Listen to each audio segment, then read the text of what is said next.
Today, we're going to take your abundance beliefs right here and turn them into tangible next steps. And here's the key. You're not going to go out and get those things that you need in order to deserve your abundance. All you have to do is believe that you're worthy of having those things, or believe that you deserve to have them. So your work isn't to go out and get these things. Your work is to go out and believe or be worthy of having those things. So remember Jim, who wanted the dairy farm in Africa? What more did he need to get his abundance was a business plan and investors. So he's not going to go out and write a business plan or pitch investors.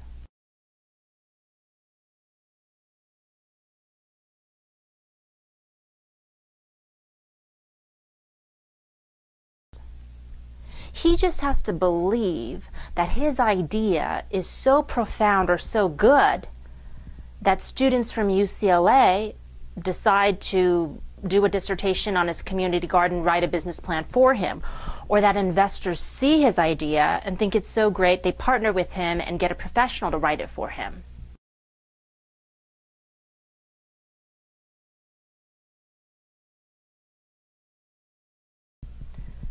Does that make sense? So I asked him, Jim, what would make you believe that you deserve to have the universe give you a business plan or help you to get it effortlessly?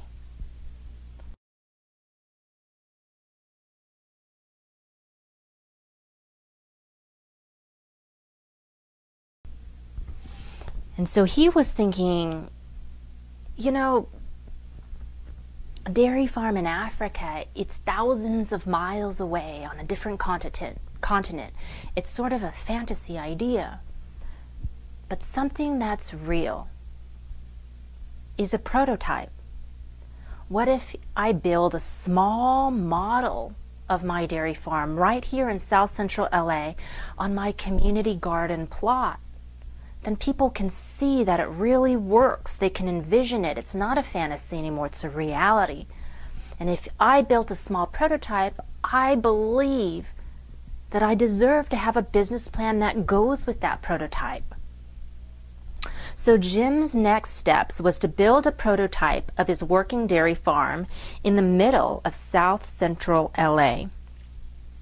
See how his next steps were not to go out and write a business plan and pitch investors for some fantasy idea? His next steps were very real and grounded. It was to show them what they'd be writing a business plan about or investing in. Right now, you're going to take a moment and try to do the same for yourself.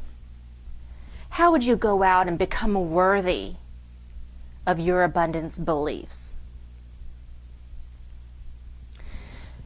Now, as we go along, you're going to see that this gets harder and harder, so I'm going to show you how Laurie did it. Laurie, the grandmother who wanted to move out of state, her abundance beliefs was money and to know that her grandkids would be all right without her. So we took the first one, money. I said, Laurie, what would make you believe that you deserve to have money? If you believe that you deserve to have money, what would you do with your Social Security checks? Would you give them to your grandkids? And she said, no. If I believed I deserved that Social Security check, I would keep it. Yes, you would keep it. Not only would you keep it, you would know the purpose of that Social Security check is for what, Laurie? And she said, the universe gave that money to me so that I could move out of state. Yes. So, what would you do with that money? You would embrace it. You would receive it. You would celebrate it. You would keep it. Okay, so let's move on to the second thing. Laurie, what would make you believe you deserve to know that your grandkids would be all right without you? And she said, I would ask them to get a job. Awesome. I love it. You would ask them to get a job. And she goes, good, I'm done. And I go, wait. And this might happen to you. You think you have the perfect step, but when you post your comments in the feedback, your comments and feedback on this video, I'm going to catch you on this. Laurie's not done yet.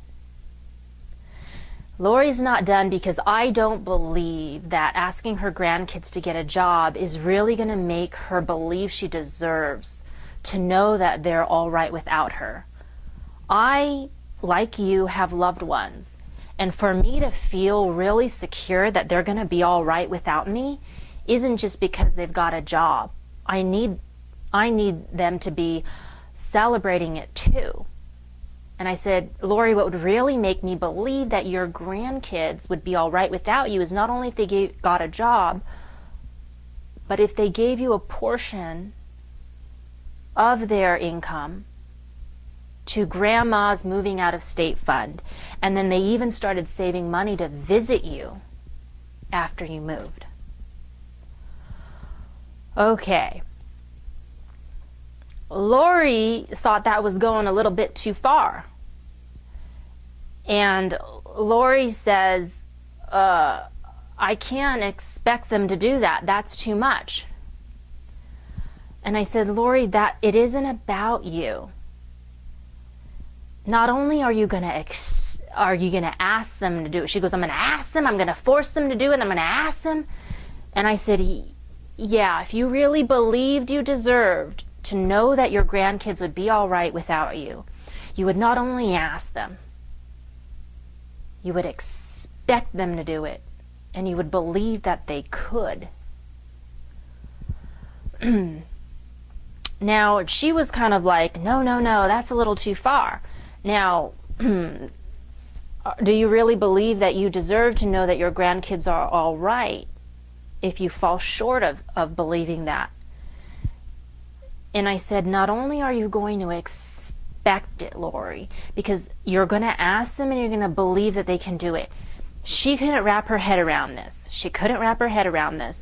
And so I kind of pushed it a little bit further and I said, Laurie, the universe wants you to move out of state. They've given you all these grandkids to force you to believe in yourself so much that you're worth this, that you would even go the extra mile and ask somebody else to believe that you deserve your abundance.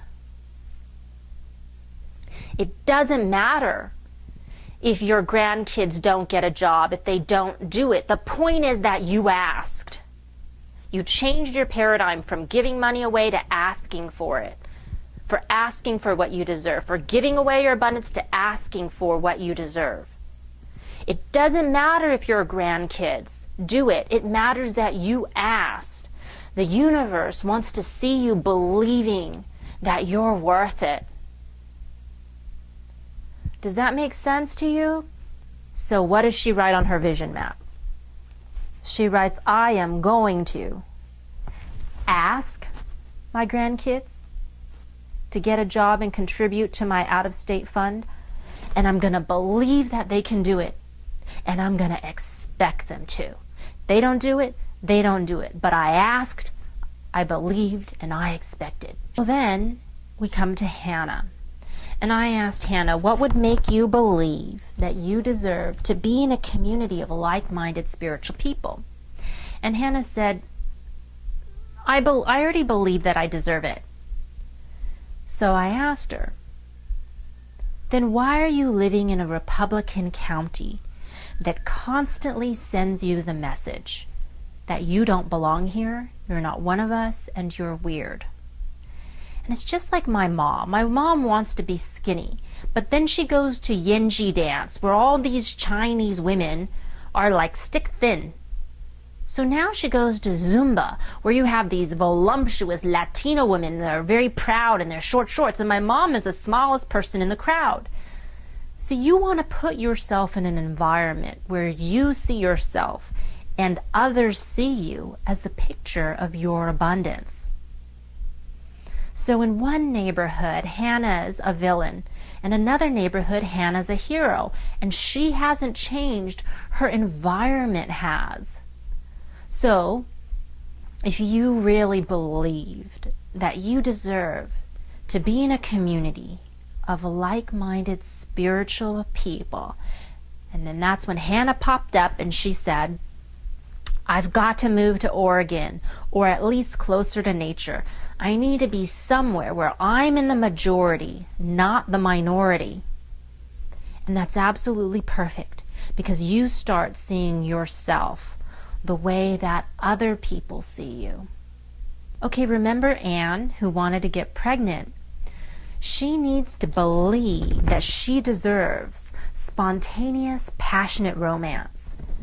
And I asked her, why don't you deserve that now? And she said, well, I'm older, I'm in my 40s. My husband just wants to have a kid. He doesn't need to fall in love. And I said, yes, but you need to fall in love. Otherwise, your body isn't going to create the biological conditions for fertility. For some reason, your uterus doesn't want to make a baby unless it's spontaneous, passionate, and romantic. So she nodded. She agreed. So I said, why is that? People get pregnant all the time without falling in love. Look at Snooki. Snooki gets pregnant. She doesn't need to fall in love. Why do you need to fall in love, Anne?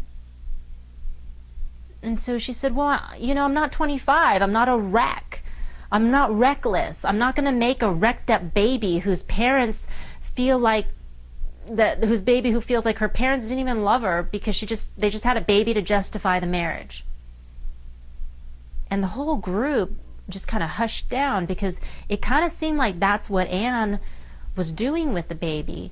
But she was kind of on a roll, which I love that. And so she kept going. And she was saying, you know, an hour ago, before I sat down here, that baby was a green card to me. But what you're saying now is that my soul doesn't want a paper baby for a paper marriage. That the baby's not a green card to my soul. The baby is a product of two people falling in love. And I asked her, Anne, if the baby is not a green card, what is that baby? And she said that it's love. Love was the missing ingredient, not a sperm or an egg. She said, I'm 43 years old. If I was 25, I'd need a sperm and an egg. But you're telling me that my body isn't making the baby. My soul is, to make me happy. And if my soul is going to make a baby to make me happy, happiness requires love. My baby needs my love. And I said, even as an egg,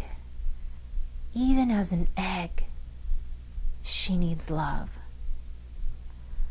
So then I asked her again, Anne, how do you deserve to have spontaneous, romantic passion? And she said, love. No more fertility clinics or ovulation calendars. We don't need a sperm and an egg. We need love. My husband and I need to go to Paris and fall in love again. Right now, I want you to write down 3 or 4 things that is going to make you deserve your abundance. These things should make you feel like you're really worth it. And then I want you to post it in the comments to this video, not just so that I could track you, but so that you can inspire other people to go after their dreams. So post the comments and be an inspiration.